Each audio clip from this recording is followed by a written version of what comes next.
In 1969, a group of astronauts changed the world. They walked on the moon. It's one small step for man, one giant leap for mankind. In 1972, our journey ended. We've never been back. 2010 begins a year of change. Private companies are working on next-generation spaceships. Governments are looking to go back to the moon and on to Mars. It's time to look up and dream again. It's time to push humans into the cosmos. It's time to educate and engage the planet. It's time for Spacevidcast.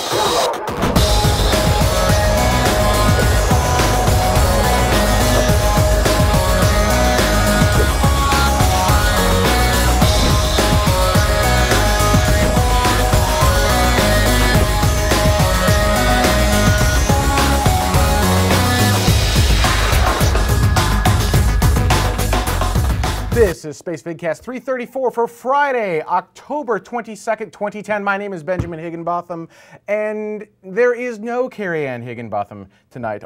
Everyone wish her well, so she can come back for next week's show. This is going to be an epic show of epicness. We have got a lot of really great things going on. First off, I want to welcome everyone watching a night of Spacevidcast at the Space Travelers Emporium, hosted by San Diego Space. What an awesome way to get a community engaged in human spaceflight. What they're doing is they're getting a group of people all together around to watch Spacevidcast live, participate live, and have it all hosted at the Space Travelers Emporium. And soon I want to have them, if you guys are doing it, take some pictures, shoot it to me, and I'd love to show them in the show. And actually, we're going to have some cool new features, hopefully next week, where we can take your user pictures and throw them up on these screens right back here, right in the middle of the show, all via Posterous, which is going to be awesome. In addition, we've also got what I'm calling 10K in 10 days. We're going to be heading down to STS-133. It's in Kennedy Space Center. This is a final flight of Space Shuttle Discovery. Well, with the final flight of Space Shuttle Discovery, we have to do it in like super ultra HD with every single bell and whistle ever, right? How can you not? So what we want to do is we want to upgrade our poor Mac Pro, who stresses under the weight of not only having to do the live switching, but also the live HD encode and the live SD encode all at the same time. Actually, you can't quite do it. You'll notice sometimes during shows the frame rate drops. That's because the Mac Pro can't keep up. Well, what we want to do is buy a 12-core Mac Pro with a huge, insane, awesome GPU and a lot of memory, a lot of hard drives, and 3 more Blackmagic, actually there'd be Decklink cards for this particular Mac Pro. And the cost for that's going to be $10,000. If you go to spacevidcast.com, you have the option to donate in the upper right-hand corner, and that's going to help us get the gear necessary to do an awesome job of STS-133. Now, what happens if we don't raise 10K in 10 days? Fret not, we're still going to be the only place on the planet where you can get live HD streaming of space shuttle launches, and we will continue to do it in high definition. It just won't be quite as cool as if we were able to do it with a Mac Pro that was able to keep up. It's just that little extra oomph that makes it really awesome. Now, if you do donate, you get something in return. Donations start at $5. It's a one-time donation. You get a Spacevidcast sticker, which is awesome. The donations go from $5 all the way up to, well, $10,000, because that's how much we're looking for. And at $10,000, I basically give you my firstborn. You just go to spacevidcast.com, click on the big link in the upper right-hand corner. It will tell you everything that you get. But I will say, we talked at one time about Spacevidcast Founders. That's where you get all Spacevidcast product for life with a one-time fee. That starts at $10,000. For this promotion for the 10K in 10 days, you can buy Founders for $1,000. So if you donate $1,000 to Spacevidcast, you will become a Spacevidcast Founder. It gets you other cool things that other people don't actually have access to as well. And of course, steps in between. Hey, Calf, do you have the tea somewhere? Here we go, hang on. In addition, anyone who spends some amount of money, I think it's $250, will get the first batches of T-0, the special blend of tea from Crow River Coffee Company, which is pretty cool. And you can see here, this is the final blend of tea that we're prepping. And we'll open this up and have some of it during post-show, so stick around. On that note, why don't we get started with a little bit, space news? Space news.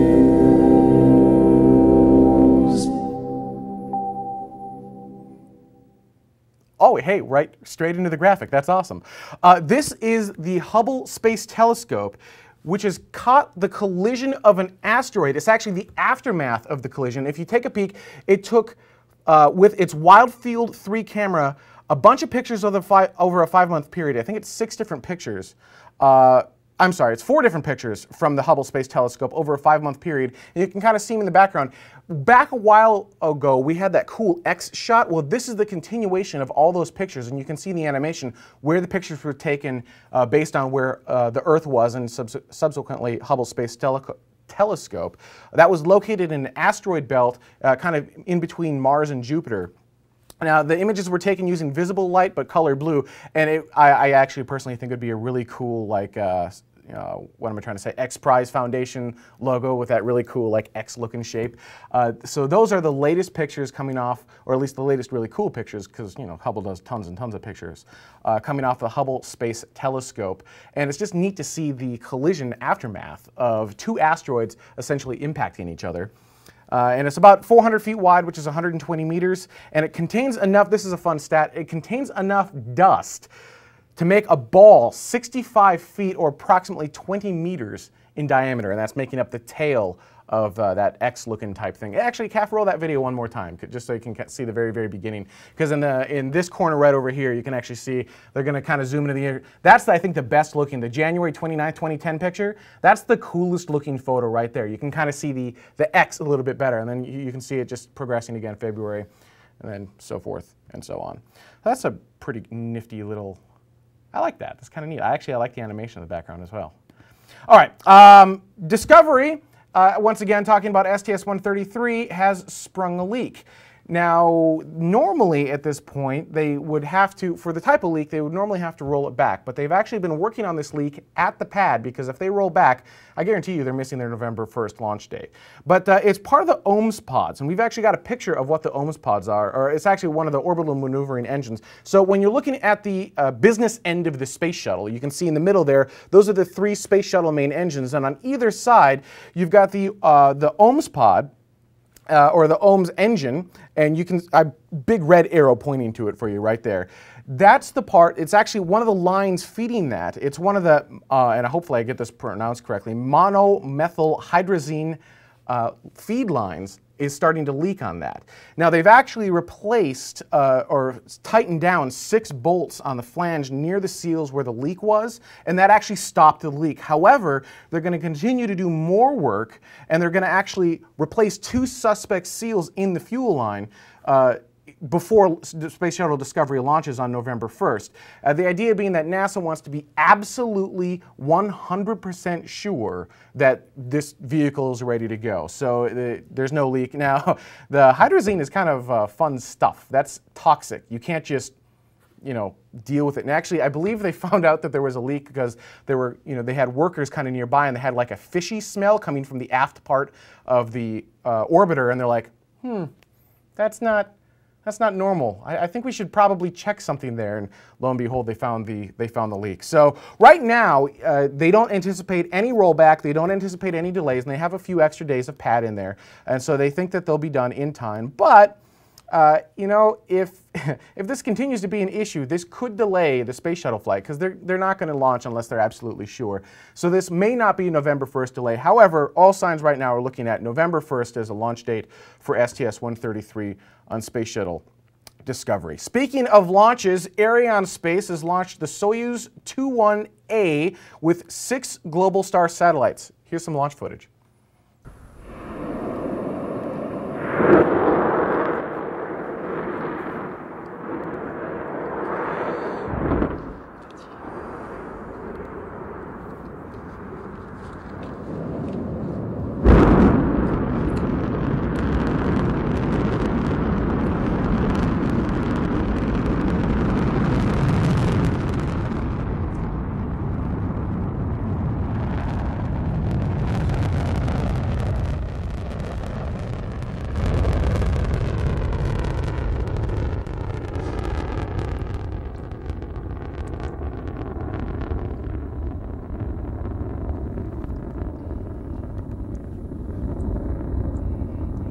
So what they're doing is they're launching 6 new Globalstar satellites. There's a picture of me on Flickr, I think it is, at the Northrop Grumman Lunar Lander Challenge, where we had a sat phone, just in case we didn't have cell phone reception, and that was on a Globalstar network.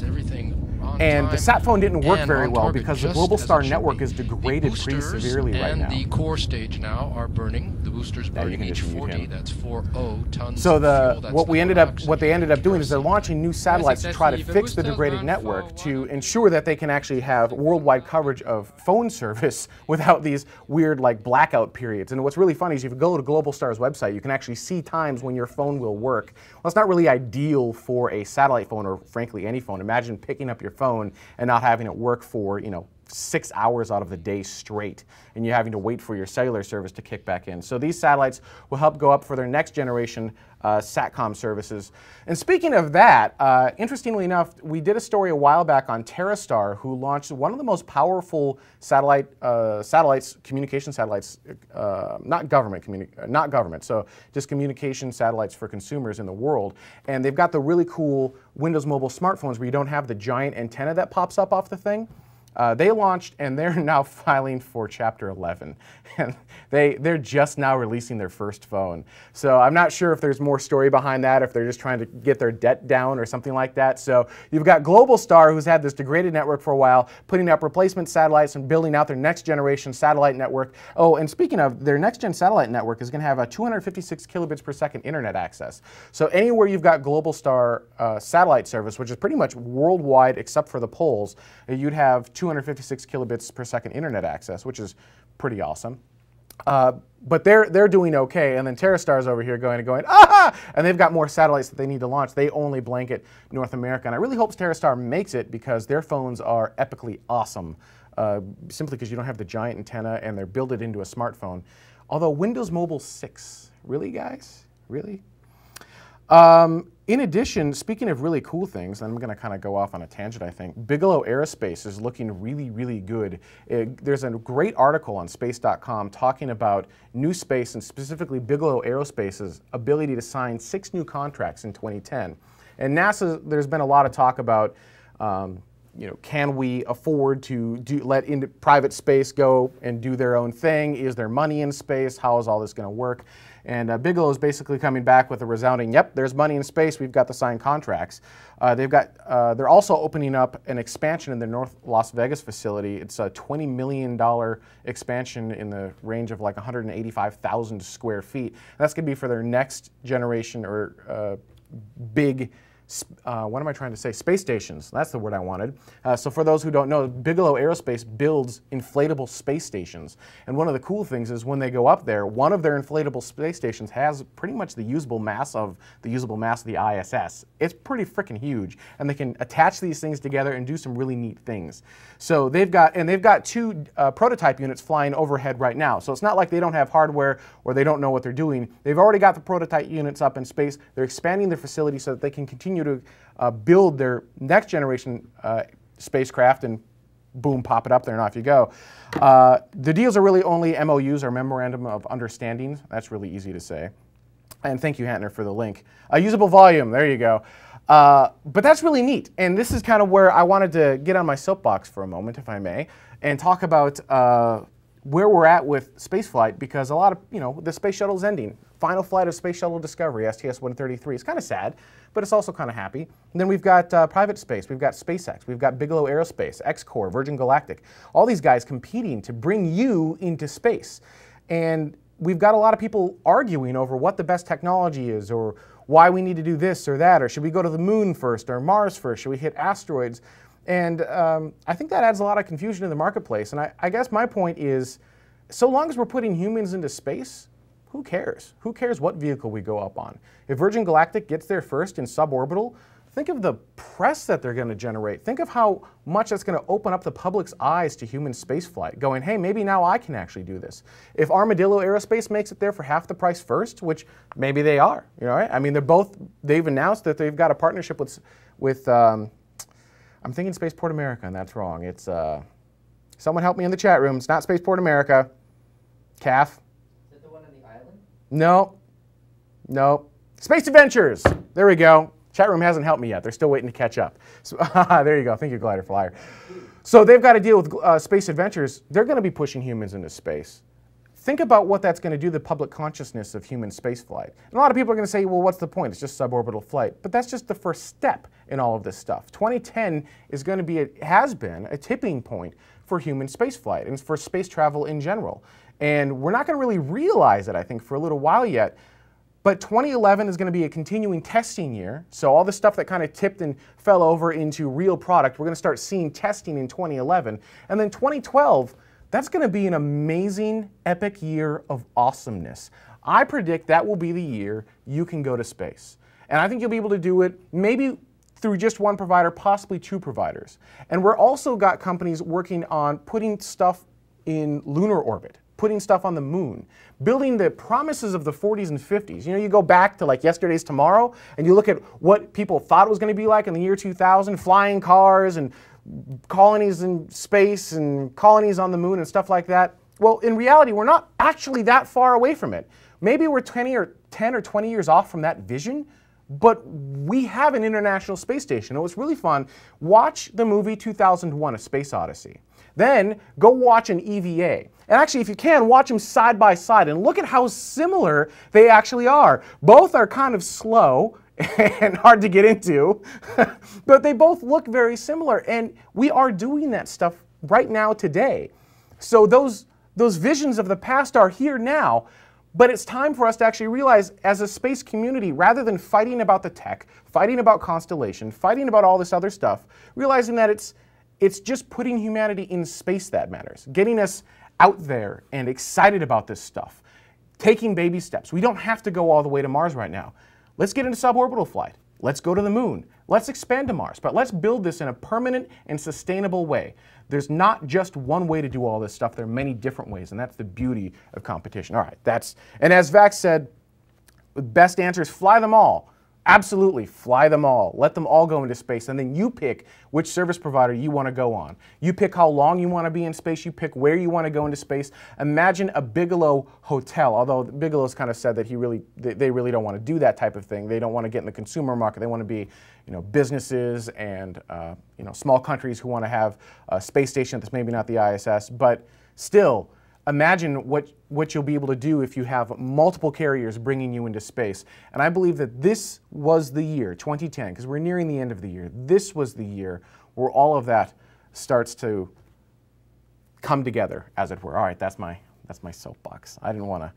Yeah, steals the soapbox. Thanks, guys. All right.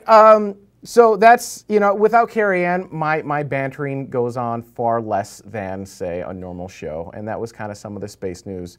We've got Discovery, we've got our live coverage coming up, and that's going to be a lot of fun. And I hope you guys enjoy what we do with Space Shuttle Discovery. We're having new bandwidth dropped. We're having a bunch of stuff changed so that we can provide you an even better experience in high definition for the final launch of Space Shuttle Discovery. And I hope you'll join us for that, because it's going to be a whole lot of fun. And it's not just about watching the space shuttle launch. It's about having a group of space geeks like ourselves, all in the chat room, all in the community, all participating, all chatting together, much like you see at the bottom of the screen.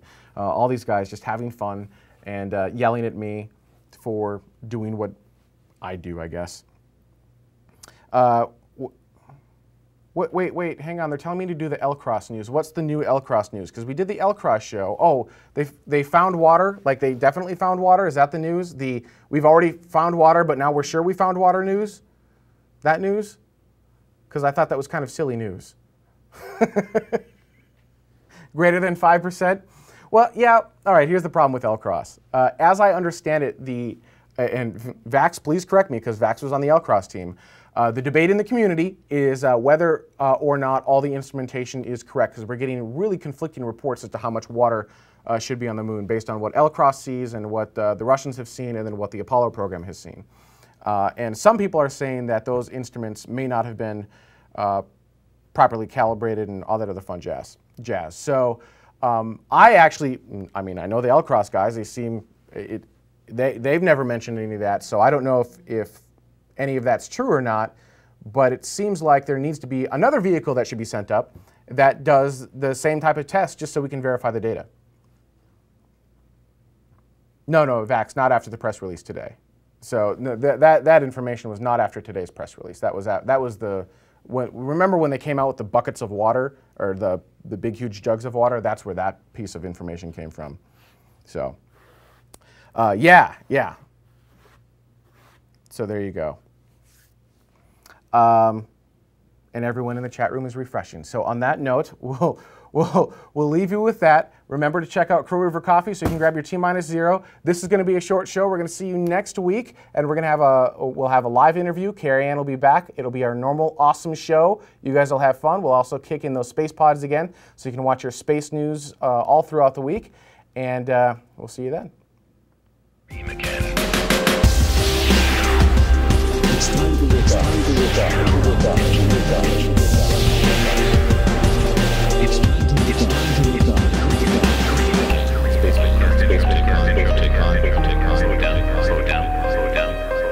In 1969, astronauts changed. In 1972, our journey, we've never